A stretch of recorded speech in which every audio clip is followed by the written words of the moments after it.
ಹಾಗಾದ್ರೆ ನಾನು ಅಂದುಕೊಂಡದ್ದೆಲ್ಲ ಸುಳ್ಳಾಯ್ತಲ್ಲ. ನಾನು ಆಲೋಚನೆ ಮಾಡಿದ್ದೆ ಬೇರೆ ಇಲ್ಲ, ಆಗೋದೇ ಬೇರೆ. ಹಕ್ಕಿ ಕೂರದ ಮರ ಇಲ್ಲ, ಆಡು ಮುಕ್ತದ ಸೊಪ್ಪಿಲ್ಲ, ನನ್ನ ಪರಿಚಯ ಇಲ್ಲದೆ ಇದ್ದವ್ರು. ಆದ್ರೆ ನಿಮಗೆ ಪರಿಚಯ ಇಲ್ಲ ಅಂತಂದ್ರೆ ಇದು ಕಷ್ಟವೇ. ಹೋಗ್ಲಿ ಬಿಡಿ. ಪ್ರಪಂಚದಲ್ಲಿ ಹುಟ್ಟಿದ ವ್ಯಕ್ತಿಯ ಪರಿಚಯ ಎಲ್ಲರಿಗೂ ಇರಬೇಕು ಅಂತ ಏನಿಲ್ಲ. ಹಲವರಿಗೆ ಇದ್ರೆ ಕೆಲವರಿಗೆ ಇರುವುದಿಲ್ಲ, ಕೆಲವರಿಗೆ ಇಲ್ಲ. ಪರಿಚಯ ಇಲ್ಲದೆ ಇದ್ದವರಿಗೆ ನಾವು ಪರಿಚಯ ಮಾಡಿಕೊಟ್ಟು ಮಾತು ಮುಂದುವರಿಸಿದರೆ ತಪ್ಪಾಗುವುದಿಲ್ಲ ತಾನೇ. ಅದನ್ನು ನನ್ನ ಪರಿಚಯ ನಾನು ಹೇಳ್ತೇನೆ. ನನ್ನ ಹೆಸರು ಶರಣ ಅಂತ. ಹೌದೌದು. ಅಷ್ಟೇ ಅಲ್ಲ, ನಾನೊಬ್ಬ ಕಲಾವಿದ. ಕಲಾವಿದ ಅಂತ ಹೇಳಿದ್ರೆ ಸ್ವಾಮಿ, ಪ್ರಪಂಚದಲ್ಲಿ ಹೆಚ್ಚಿನವರೆಲ್ಲ ಕಲಾವಿದರೇ. ಎಲ್ಲವರಲ್ಲಿಯೂ ಒಂದೊಂದು ಕಲೆ ಇರ್ತದೆ. ಆಲೋಚನೆ ಮಾಡಿ ನೋಡಿ ನೀವು. ಗೇರು ಬೀಜದ ಕೆಲಸ ಮಾಡುವವರಿಗೆ ಒಳ್ಳೆ ಕಲೆ. ಅಷ್ಟೇ ಅಲ್ಲ, ಬಾಳೆಕಾಯಿ ವ್ಯಾಪಾರ ಮಾಡುವವರಿಗೂ ಒಳ್ಳೆಯ ಅಂಗಿಯಲ್ಲಿ ಕಲೆ ಇರ್ತದೆ. ಕೋಳಿ ಅಂಗಕ್ಕೆ ಹೋದವರಿಗೆ ರಕ್ತದ ಕಲೆ ಇರ್ತದೆ, ಕಂಬಳಕ್ಕೆ ಹೋದವರಿಗೆ ಗೋಚರ ಕಲೆ ಇರ್ತದೆ. ಹಾಗೆನ್ನುವಾಗ ಇದೆಲ್ಲ ಕಲೆಯೇ ಅಲ್ಲವೇ? ಕಲೆ ಉಂಟು ಅಂತಾದ್ರೆ ಅದೆಲ್ಲ ಕಲಾವಿದರು ಅಂತ ಲೆಕ್ಕ. ನಾನು ಮಾತ್ರ ಈ ಕಲೆ ಯಾವುದರಲ್ಲಿ ಸಿಕ್ಕಿಬಿದ್ದವ ಅಲ್ಲ, ನಾನು ಯಕ್ಷಗಾನ ಕಲಾವಿದ. ಯಕ್ಷಗಾನ ಕಲಾವಿದ. ಹೌದು ಸ್ವಾಮಿ. ಅಭಿಮಾನಿ ಬಳಗವೇ ಉಂಟಂತ ಕಾಣ್ತದೆ. ಇವತ್ತು ಇಲ್ಲಿ ಬಂದು ಸೇರಿದವರೆಲ್ಲ ನಮ್ಮ ಅಭಿಮಾನಿಗಳೇ ಅಂತ ನಾನು ತಿಳ್ಕೊಂಡಿದ್ದೆ. ಹೌದಪ್ಪ. ಹೌದು ಸುಳ್ಳು ನನಗೆ ಗೊತ್ತಿಲ್ಲ. ನಾವು ಎಲ್ಲಿವರೆಗೆ 3 ಜನ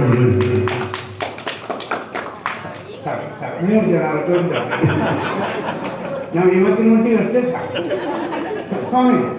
ನಾವು ಎಲ್ಲಿವರೆಗೆ ಇರ್ತೇವೆ, ನಮ್ಮ ಪ್ರದರ್ಶನಕ್ಕೆ ಯಾರು ಎಲ್ಲಿಂದ ಬರ್ತಾರೋ ಅವರೆಲ್ಲ ನಮ್ಮವರೇ ಅಂತ ನಾವು ತಿಳ್ಕೊಳ್ಳುವುದು ಬಿಟ್ರೆ ಬೇರೆಯವರು ಅಂತ ತಿಳ್ಕೊಳ್ಳುವವರು ನಾವಲ್ಲ ಸ್ವಾಮಿ.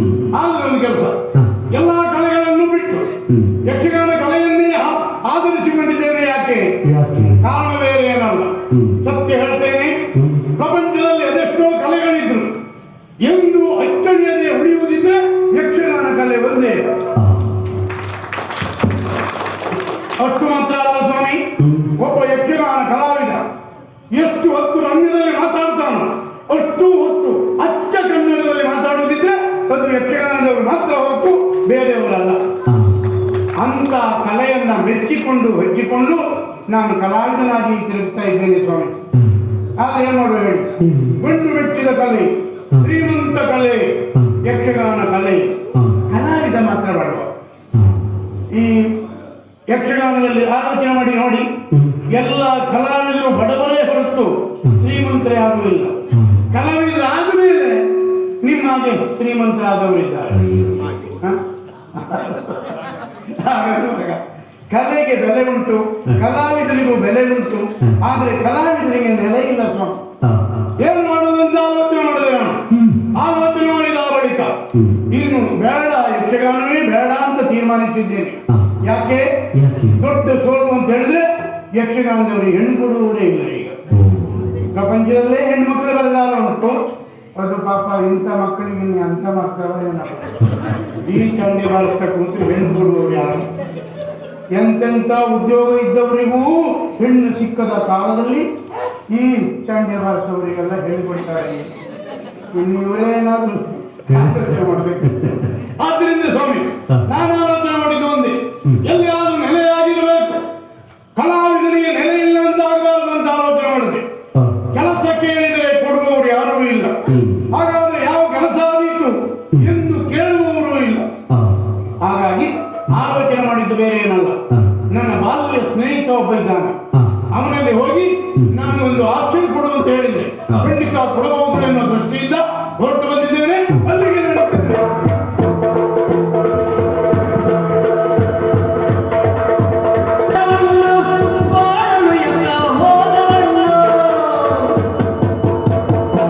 ನಮ್ಮ ತಲೆ ಬಿಸಿ ನಮಗೆ ಹೆಚ್ಚಾಗಿದೆ. ಇನ್ನು ಈ ಹೊತ್ತಿಗೆ ಯಾರ್ಯಾರೆಲ್ಲ ಬಂತಾರು.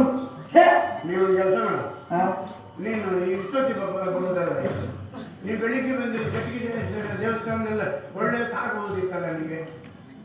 ಎಲ್ಲೆಲ್ಲ ಕೂತು ಮಾತಾಡುದಲ್ವ ಮತ್ತೆ ಮುಂದೆ ಮುಂದೆ ಬಾರ ಹಾ. ಮುಂದೆ ಬಾರ ನಾ ದೇವಸ್ಥಾನ ನೋಡಿದ್ದೆ ನೋಡಿ ಬಾರ ಯಾವುದು ಮುಂದೆ ಬಾ ಅಂದಿಲ್ಲ. ಮುಂದೆ ಬಾ ಅಂತ ಹೇಳು. ಮುಂದೆ ಬಾರ ಅಂದ್ರೆ ನೀನು ಬಾ ಅಂತ ಹೇಳು. ಬಾ ಹಾ. ಅಂದ. ಏನು ಅಲ್ಲಿ ಹೋಗು ಮನಸ್ಸುತ್ತೆ ಈಗ ಯಾರು? ಏನು? ಹೀಗಿಲ್ಲ ಹಾ. ಅದೆಲ್ಲ ನಾ ಕುಡಿದಷ್ಟು ನೀರು ಕುಡಿಯಿಲ್ಲ. ಛೆ, ಪ್ರಾಮಾಣಿಕವಾಗಿ ನಾವು ಒಪ್ಪಿಕೊಳ್ತೇವೆ. ಈಗೆಲ್ಲ ಹೋಗುವ ಪ್ರಶ್ನೆ ಇಲ್ಲ. ಹಾ. ಅದು ಏನು ಕರೆದೆ ಅದನ್ನು ಹೋಗಿ ಹ್ಮ್. ನಿನಗೆ ಕಣ್ಣು ಕಾಣಿಸುವುದಿಲ್ವ? ಮುಖದ ಮೇಲೆ ಕಣ್ಣು ಇಲ್ವೋ? ಕಣ್ಣು ಹಾ. ಕಣ್ಣು ಕಾಣಿಸುವುದಿಲ್ವೋ? ಕಾಣಿಸುವುದಿಲ್ವ ಹೋಗಿ? ಇಲ್ಲ. ಕುರುಡುನ ಕುಯ್ದ ನಿನ್ನ ಅಪ್ಪ ಅವನಿಗೆ ಕಾಣಿಸಿರು. ನಾನು ಕುಯ್ದ ಅಂತೆಲ್ಲ ನೀನೇ ಹೇಳಿದ್ದಲ್ವ? ನೀ ಹೇಳಿದ್ದೇನು? ಕಣ್ಣಿಗೆ ಮುಖದ ಮೇಲೆ ಕಣ್ಣು ಇಲ್ವಾ? ಹಾ. ಅಲ್ವಾ? ಹೌದು. ಕಾಣ್ತದ ಹ್ಮ್. ಅಲ್ವಾ? ಹೌದು. ನಿನ್ನ ಮುಖದ ಮೇಲೆ ಇದ್ದುಕೊಂಡು ನೀನು ಕಾಣ್ತದ? ಅದು ನನಗೆ ಕಾಣುವುದಿಲ್ಲ. ನಿನ್ನ ಕಾಣಬೇಕು ಅಂದ್ರೆ ಹೀಗೆ ಮಾಡಬೇಕು ಅಷ್ಟೇ. ಹಾ. ಹೀಗೆ ಮಾಡಿದ್ರೆ ಕಾಣ್ತದೆ. ಹ್ಮ್. ಏಯ್, ಹಾ. ಕನ್ನಡಿ ಎದುರು ನಿಂತುಕೊಳ್ಬೇಕೆ ಹೊರತು ಹಾ. ನಮ್ಮ ಮುಖದಲ್ಲಿರುವ ಕಣ್ಣು ನಮಗೆ ಕಾಣುವುದಿಲ್ಲ. ನಾನು ಹಾಗೆ ಹೇಳಿದ್ದಲ್ಲ. ಹೊರಗಡೆ ಪ್ರಪಂಚವನ್ನು ನೋಡ್ಬೇಕಾದ್ರೆ ಕಣ್ಣಿಗೆ ಇಲ್ವ? ನಾನು ನಿನ್ನ ಹತ್ರ ಕೇಳ್ತೇನೆ, ಹಾ. ನಿನಗೆ ಮುಖದ ಮೇಲೆ ಕಣ್ಣು ಉಂಟ ಇಲ್ವ? ಇದೆ. ಕಣ್ಣು ಇದ್ರೆ ಸಾಕಾಗುದಿಲ್ಲ, ಹಾ. ದೃಷ್ಟಿ ಎನ್ನುವುದು ಪ್ರಾಮುಖ್ಯ. ಅಷ್ಟು ಇದೆ. ದೃಷ್ಟಿ ಇದೆಯಾ? ಇದೆ. ದೃಷ್ಟಿ ಇದ್ದವನೇನು ಹಾ. ನಮ್ಗೆ ತಾಗಿದ್ದಾಕೆ? ನಾನು ತಾಗಿದ್ದ, ಹೌದು. ನೀನು ಬಂದು ತಾಗಿಸಿಕೊಂಡದ್ದೀಗ. ಅಂತ ಸುಳ್ಳು ಹೇಳ್ತೇನೆ. ಮತ್ತೆ ನಾ ತಾಗು ಕಾಲದಲ್ಲೇ ಯಾರಿಗೂ ತಾಗದಿದ್ದವ. ಈ ವಯಸ್ಸಿನಲ್ಲಿ ತಾಗ್ತೇನೆ ಈಗ ಬೀಳುವುದಷ್ಟೇ. ಹಾ, ಹಾ, ಹಾ. ಆಯ್ತು. ದೊಡ್ಡ ಮಾಡಬೇಡ, ತಮಾಷೆ ಮಾಡ್ಬೇಕ ಅಂದ್ರೆ ಹಾ. ಅದು ಒಂದ್ಸಲ ತಿರ್ಸಿ ನಾನಿದ್ದೆ ಅನ್ಸುತ್ತೆ. ಹಾ. ಪರಿಸ್ಥಿತಿ ಉಂಟು. ನಾನು ನಿನ್ನ ಹತ್ರ ಕೇಳ್ತೇನೆ, ಹಾ. ಈಗ ನಾನೇ ಕಾಗದೆ ಅಂತ ಹೇಳ್ತೇನೆ. ಹ್ಮ್. ನಮ್ಮಂತ ಘನ ವ್ಯಕ್ತಿಗಳು ಬರುವಾಗ ನೀನು ದಾರಿ ಬಿಟ್ಟು ದೂರ ಹೋಗಲಿಲ್ಲ ಯಾಕೆ? ಯಾರು? ಘನ ವ್ಯಕ್ತಿಗಳು ಬರುವಾಗ ದಾರಿ ಬಿಟ್ಟು ದೂರ ಹೋಗಲಿಲ್ಲ ಯಾಕೆ? ಘನ ವ್ಯಕ್ತಿಗಳು ಬರುವಾಗ ನಾವು ದಾರಿ ಬಿಟ್ಟು ನಿಲ್ಬೇಕಿತ್ತು. ಹೌದು. ಅಂತ ಘನ ವ್ಯಕ್ತಿ ನೀ ಯಾರು ಅಂತ ಬೇಕಲ್ವ? ಎಂತ ಮಾತಾಡ್ತೀಯೋ ತಮ್ಮ? ತಮ್ಮ ನೀ ಅಣ್ಣನ ಹಾಗಾದ್ರೆ. ಅಯ್ಯೋ ಪುಣ್ಯಾತ್ಮ, ಒಂದೇ ತಾಯಿಯ ಮಕ್ಕಳಲ್ಲಿದ್ದರೂ ಪ್ರಾಯದಲ್ಲಿ ಹಿರಿಯವನಾದ್ದರಿಂದ ನೀ ನನ್ನ ತಮ್ಮ ಅಂತ ನಾನು ಕರೆದಿದ್ದೇನೆ. ಒಪ್ಪಿಕೊಳ್ತೇನೆ. ಯಾವಾಗಲೂ ನಾನು ಯಾರು ಅಂತ ಕೇಳ್ತೀನಿ ಅಂತಂದ್ರೆ ಆಶ್ಚರ್ಯವೇ ಹೊರತು. ಮಕ್ಕಳು ಹುಟ್ಟಿದ ತಕ್ಷಣ ಗಡ್ಡ ಮೀಸೆ ಬರುವುದಿಲ್ಲ. ಗಡ್ಡ ಮೀಸೆ ಬಂದ ಮೇಲೆ ಆ ಮಕ್ಕಳೇ ಅಲ್ಲ ಅಂತ ಆಗ್ತವ. ಹಾಗನ್ನುವಾಗ ನಾವು ಕೆಲವು ಸಮಯ ಒಟ್ಟಿಗೆ ಇದ್ದದ್ದಾದ್ರೂ ಮರೆತು ಬಿಟ್ಟಿಲ್ಲ. ನಾನು ಶರಣ. ಶರಣ? ಹೌದು, ಶ್ರುತಿ ತಮ್ಮ ಶರಣ. ಶುದ್ಧಿ ತಮ್ಮ ಶರಣ ನೀನೇ? ನಾನೇ. ಓಹೋ. ಅಲ್ಲಿ ಹೋಗಿದ್ಯಾ? ಶ್ರುತಿ ಮನೆಗೆ ಹೋಗಿದ್ಯಾ? ಅಲ್ಲ, ಕೇಳಿದ್ದೇನೆ. ಯಾವ ವ್ಯಕ್ತಿ ಹೆಸರು ಹೇಳಿದ್ದಲ್ಲ, ಓಲೆ ಭಾಗವತರ ಹತ್ರ ಉಂಟಲ್ಲ, ಆ ಶ್ರುತಿ ತಮ್ಮ ಶರಣ ಅಂತ ಹೇಳಿ ಈ ಶುದ್ಧಿ ಹೇಳಿದ್ದೇನೆ. ಹಾಗನ್ನುವಾಗ ಗುರುಮಠದಲ್ಲಿ ಒಟ್ಟಿಗೆ ಇದ್ದದ್ದನ್ನು ಮರೆತು ಬಿಟ್ಟಿಯಲ್ಲ, ನನ್ನ ಪರಿಚಯ ಆಗಲಿಲ್ಲ. ನಾನು ಶರಣ ಏನು ಶರಣ? ಏನು ಒಂದು ಹೇಗಿದ್ದೆ, ಹೌದು, ಇದು ಹೇಗ ಎಂತ ಮಾಡ್ಲಿಕ್ಕೆ ಬರ್ತದೆ ಹೇಳು? ಗುರುಮಠದಲ್ಲಿರುವಾಗ ನಾನು ನೀವು ಇಬ್ರು ಒಂದೇ ಚಡ್ಡಿ ಹಾಕೊಂಡು ತಿರುಗಿದವು. ಒಂದೇ ಚಡ್ಡಿ ಅಲ್ಲ, ಒಂದೇ ಜಾತಿ ಚಡ್ಡಿ. ಹಾಗನ್ನುವಾಗ ಗುರುಮಠ ಬಿಟ್ಟ ಮೇಲೆ ನೀನು ಅರಮನೆ ಸೇರಿದೆ. ನಾನು ಎಲ್ಲೋ ಹೋಗ್ಲಿ ಏನ್ ಮಾಡ್ಲಿ ಅಂತ ಆಲೋಚನೆ ಮಾಡಿ ಎಲ್ಲೆಲ್ಲೋ ತಿರುಗಾಟ ಮಾಡಿ ಹೀಗಾದ್ನು. ಅಂದ್ರೆ ನಾನು ಊರು ತಿರುಗ್ತಾ ಒಂದು ಕಲಾವಿದ ಆದೆ. ಕಲಾವಿದನಾದೆ? ಹೌದು. ಹೆಮ್ಮೆ ಉಂಟು ನೋಡು, ಹೆಮ್ಮೆ ಉಂಟು. ಹಾಗಂತ ಯಾವ ಕಲಾವಿದ ನೀವು? ನಾನು ಯಕ್ಷಗಾನ ಕಲಾವಿದ. ಯಕ್ಷಗಾನ ಕಲಾವಿದ? ಹೌದು. ಅದೇ ಅದೇ ಅದೇ. ಯಾವ ಅದೇ ಮಾಡದಲ್ಲಿದ್ದೀವ? ನಾನು ನೀನು ಹೊಟ್ಟಿಂಡಿ ಮರದಲ್ಲಿ ಹೌದೇನು?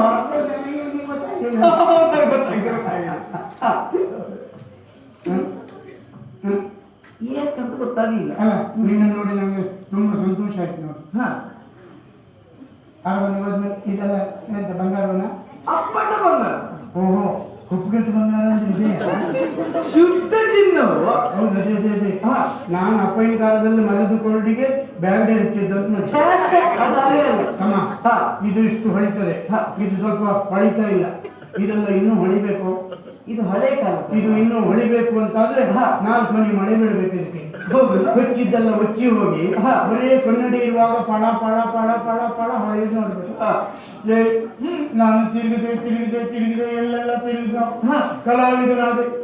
ಆದ್ರೆ ಎಲ್ಲಾ ವೇಷಗಳನ್ನು ಮಾಡ್ತಿದ್ದೆ ಮೇಳದಲ್ಲಿ. ನನ್ನ ವೇಷ ಕಂಡವರು ಯಾರು ಇಲ್ಲೋ? ಅಂದ್ರೆ ಪ್ರಚಾರದಲ್ಲಿ ನೀನು ಹೇಳ್ತಿದ್ದಿ. ಅಂದ್ರೆ ನನ್ನ ವೇಷ ಕಂಡವರು ಇಲ್ಲ. ಯಾಕಿಲ್ಲ? ಕಾರಣ ಬೇರೆ ಏನಲ್ಲ. ಏನದು? ನಾನು ಮೇಳಕ್ಕೆ ಸೇರಿದ ವರ್ಷ ನನಗೆ ಪ್ರಥಮ ವೇಷ ಕೊಟ್ಟು ಪ್ರಥಮ ವೇಷ. ಗೋಲಕದ ವೇಷ. ಹಾ.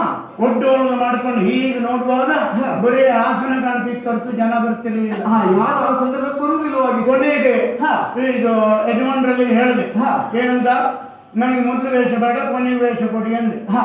ಆಯ್ತು ಅಂತ ಕೊಟ್ಟು ಹಾ. ಎಷ್ಟೊತ್ತಿಗೆ ಕೊಟ್ಟರು, ಮಂಗಲ ಆಗುವಾಗ ಆವಾಗ ಜನ ಇದ್ದವರೆಲ್ಲ ಹೋಗ್ತಿದ್ರು. ಹಾ. ಮೊದಲು ಜನ ಬರ್ತಿರ್ಲಿಲ್ಲ, ಹಾ. ಕೊನೆಗೆ ಜನ ಇನ್ನು ಇರ್ತಿದ್ರು. ಜನ ಹೋಗ್ತಿದ್ರು. ಆದ್ರಿಂದ ನನ್ನ ವೇಷ ಕಂಡವರು ಯಾರೂ ಇಲ್ಲ. ಓಹೋ. ಆದ್ರೂ ನಿನ್ನನ್ನೇ ಅರಸಿಕೊಂಡು ಬಂದಿದ್ದೇನೆ. ಯಾಕೆ? ಯಾಕೆ? ನನಗೊಂದು ಆಶ್ರಯ ಕೊಡ್ತೀನೋ.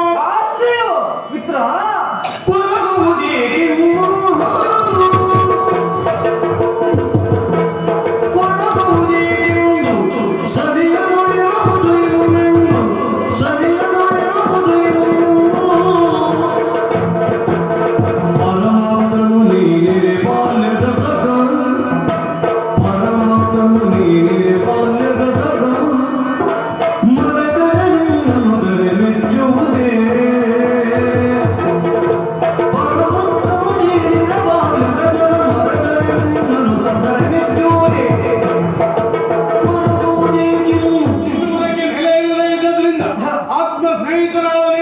ನನಗೊಂದು ಆಶ್ರಯ ಕೊಡಬಹುದು ಅಂತ ಆಲೋಚನೆ ಮಾಡಿ ಬಂದಿದ್ದೇನೆ. ನನಗೊಂದು ಆಶ್ರಯ ಕೊಡ್ತೀನೋ. ಕೊರಗುವುದು ಏಕಿತ್ತು? ಯಾರು ಕೊರಗುದು? ನೀನು. ಕೊರಗೋಷ್ಟೆಲ್ಲ ಕಳೆದ ವರ್ಷ ನಾನು ಕೊರಗಿ ಆಯ್ತು. ಹಾ. ಈ ವರ್ಷ ಒರಗುವುದನ್ನು ಬಿಟ್ಟರೆ ಬೇರೆ ಏನೇ. ಛೇ, ನೀ ಹಾಗೆಲ್ಲ ಹೇಳ್ಬಾರ್ದು. ಯಾಕೆ? ನೀ ಇದ್ದಷ್ಟು ಕಾಲ ಹಾ. ನೀನು ಗೊತ್ತಾ ಇದ್ದವರನ್ನ ನಗಿಸುತ್ತ ನೀನು. ನನಗೂ ಆ ಆಸೆ ಉಂಟು. ಹಾ. ನನ್ನ ಮಾತನ್ನು ಕೇಳಿ ಅರ್ಥವಿಸಿಕೊಂಡು ಯಾರು ನನ್ನ ಮಾತಿಗೆ ಚಪ್ಪಾಳೆ ಹಾಕ್ತಾರೋ ಹಾ. ಅಲ್ಲಿವರೆಗೆ ಇದೇ ಕ್ಷೇತ್ರದಲ್ಲಿ ಮುಂದುವರಿಬೇಕು ಅಂತಿದ್ದೆ. ಆದ್ರೆ ಚಪ್ಪಾಳೆ ಹಾಕೋ ಜನ ಕಡಿಮೆ ಸಾಕು, ಸಾಕು. ನೀವು ಇಷ್ಟೆಲ್ಲ ಚಪ್ಪಾಳೆ ಹಾಕಿದ್ರೆ ದಿವಸ ಬಂದ್ರು ಬಂದೆ ನಾನು. ಹಾಗಲ್ಲ, ಈಗ ನೀನೇ ಕೇಳಿದೆಯಲ್ಲ, ಆಶ್ರಯ ಬೇಕೆನ್ನುವ ಹಾಗೆ ಹೌದು. ಆಲೋಚನೆ ಮಾಡುವುದೇ ಬೇಡ. ಅಂದ್ರೆ ಈಗ ಕೊಡುವುದೇ ಇಲ್ಲ. ಹಾಗಲ್ವ, ನಿನ್ನ ಮಿತ್ರ ನಾನಿದ್ದೇನೆ, ನಿನ್ನ ಸನಿಯದಲ್ಲೇ ಇದ್ದೇನೆ. ನಿನಗೆ ಆಶ್ರಯವನ್ನು ನಾನು ವ್ಯವಸ್ಥೆ ಮಾಡ್ತೇನೆ. ಹೌದಾ? ನಮ್ಮ ಮನೆಯಲ್ಲೇ ಇರ್ತೇನೆ. ನನಗೊಂದು ಕೆಲಸವೂ ಬೇಕು. ಆಶ್ರಯ ಮಾತ್ರ ಅಲ್ಲ, ಆಶ್ರಯ ಮಾತ್ರ ಅಲ್ಲ, ಮಾಡುವುದಕ್ಕೆ ಕಾರ್ಯವೂ ಬೇಕು. ಧರ್ಮಕೂಟ ಮಾಡುವಲ್ಲ, ಒಂದು ಕೆಲಸ ಬೇಕು. ಕೆಲಸ ಹೌದು. ಕೆಲಸ ಇದೆ ನಮ್ಮಲ್ಲಿ. ಮತ್ತೆ ನೀನು ಸಂಬಳ ಕೊಡ್ಬೇಕು ಅಂತ ನಾನು ಹೇಳೋದಿಲ್ಲ. ಸಂಬಳ ಬೇಡ. ಬೇಡವೇ ಬೇಡ. ಅಬ್ಬಬ್ಬಬ್ಬಬ್ಬ. ನಂಗೆ ಸಂಬಳ ಕೊಡೋದು ಬೇಡ. ನನ್ನ ದಿವಸ ಖರ್ಚಿ ಕೊಟ್ಟು ಸಾಕು. ಯಾವುದು? ಖರ್ಚಿಗೆ.